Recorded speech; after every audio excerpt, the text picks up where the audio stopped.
Leroy's Pokemon Sapphire Walkthrough, Part 68. Alright, so it is time to take on the second member of the Elite Four. So I've got Altaria up front, and let's head into the next room. And actually, I guess there's a room in between the rooms, but whatever, let's go inside. And this right here is Phoebe, so let's go ahead and talk to her.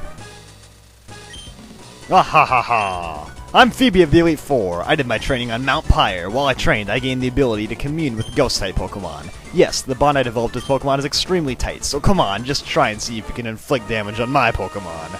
And if you didn't guess from that intro, Phoebe is indeed a Ghost-type trainer.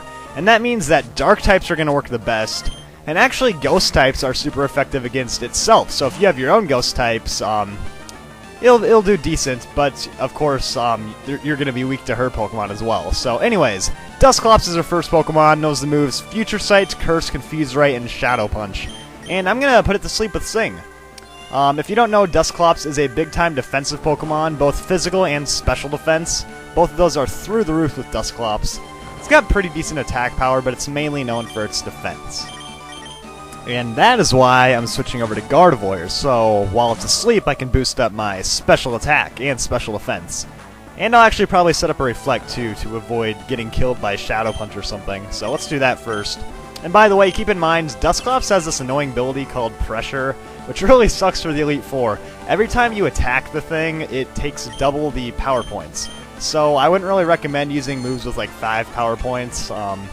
But, you know, you could probably get by with elixirs and stuff, but it's just really annoying. But, yeah, so I'm going to start using Calm Mind so I can boost up my special attack. And really with Dusclops, if you don't have a Dark or Ghost type, I mean, there's not really much to do other than just use your strongest attack. And it's going to use Confuse Ray. But, yeah, this thing is pretty dang tough because, you know, it can use Confuse Ray. And even Curse drains its health in half. But it does that annoying thing where it puts the curse on you and every turn it does damage. This thing's just a real annoyance. And it can actually put some decent damage on you with Shadow Punch. It's definitely not an easy Pokemon to take out. You really just need to, you know, get your strongest attacking Pokemon and hit it with your strongest hits, because this thing's got good physical and special defense. Not a whole lot of weaknesses, so that's why I personally am going with Calm Minds, just because that's my best bet. And I'm fighting through this confusion too. Yeah, the Confuse Ray can be really annoying.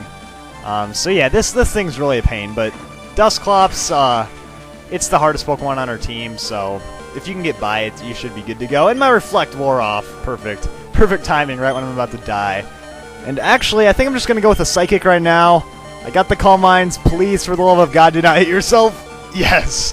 If I would have hit myself, I'm pretty sure I would have lost the battle, but that should be a one-hit KO because, yeah, a ton of Calm Mind boosts. Big time power, no Pokemon's gonna live that, even with the crazy high special defense. But anyways, next up is gonna be Bandit. Bandit is also a pure Ghost type. She actually has 2 Bandits, so I can't really tell you what moves it knows. One of them knows Spite, Will-O-Wisp, Shadow Ball, and Feint Attack. The other knows Psychic, Toxic, Shadow Ball, and Skill Swap. So they're a bit different. But the deal with Bandit, It's different than Dusclops. It doesn't have that great of defenses, and good, I snapped out of Confusion. So this will be a one-hit KO, but Bandit really has high physical attack, so Shadow Ball is going to do a lot of damage. That's really the main concern. Other than that, you should be able to take it out because it doesn't have great defenses. Just make sure that you don't send in a Pokemon that's horribly weak to Ghost types or physical attacks. If you have a decent defensive wall, Pokemon with good defense, it should match up pretty well. And, yeah, this is her other Bandits. Like I said, she has 2. I guess I'll just go with the same thing and use Psychic again because it worked on the last one, so I should be able to kill it again. And I'm pretty sure I'm going to be able to sweep through almost her whole team, maybe her whole team. We'll see. So, yeah, we're going to go ahead and use Psychic. And also keep in mind, one of them knows Will-O-Wisp, one of the Bandits. The one that also knows Spite and Feint Attack, that one knows Will-O-Wisp. And that... Wait a minute. What?!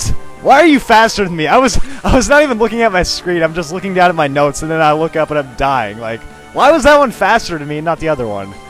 Okay, well, whatever. That just completely threw off my whole strategy. So I guess I'll go to Aviator. And actually, oh crap! Dang it! Bandit has the Insomnia ability, which means it can't go to sleep. Stupid. Yeah, I can't put it to sleep, so I'm just gonna use Dragon Claw. That was stupid. I was gonna go in and put it to sleep, then right when I clicked it, I realized I can't put the thing to sleep, so... Alright, we got a critical hit, so I guess just to get some damage on it, that's what Aviator will do. And I guess you'll die now, but... Anyways, gosh, what was I saying? I got way off track just because of that whole speed thing. That was weird. I don't know why it outsped Gardevoir, but... Whatever, I guess one of them's a bit faster, or one of her bandits is a bit faster, but...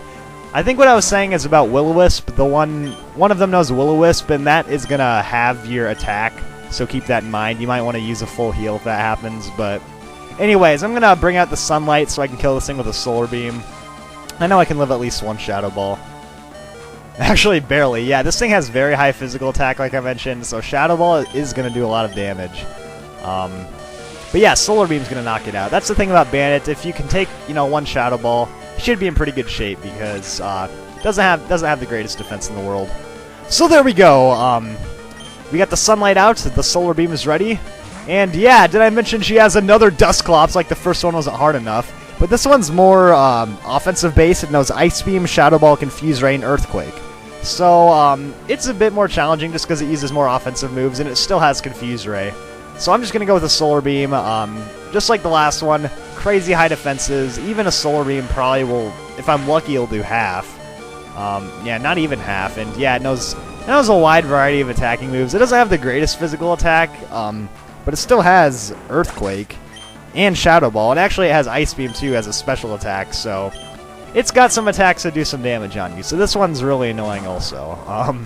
And I guess pretty much every Pokemon in the Elite Four is annoying, but Dusclops in particular because it's hard to take out.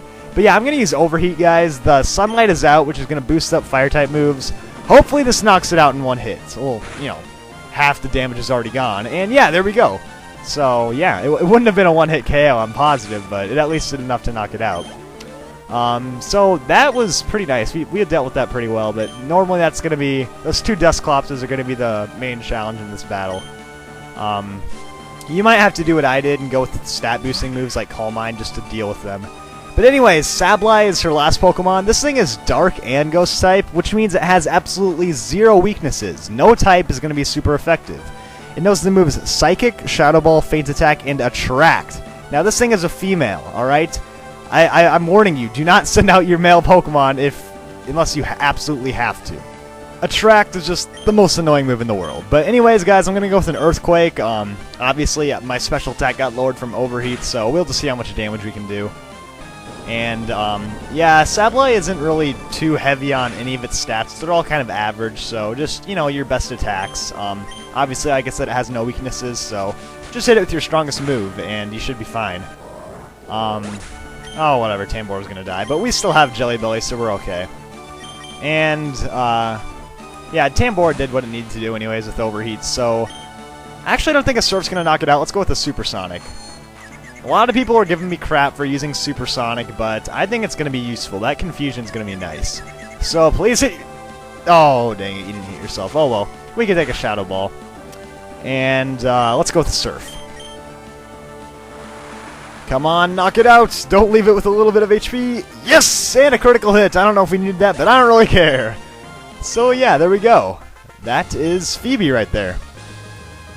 Pretty tough battle. Definitely a lot harder than Sydney. This is the first real challenge in my opinion, but it's only going to get more challenging from here. So there we go. We got the first two members defeated, and next time we will head into the next room to take on the third member of the Elite Four.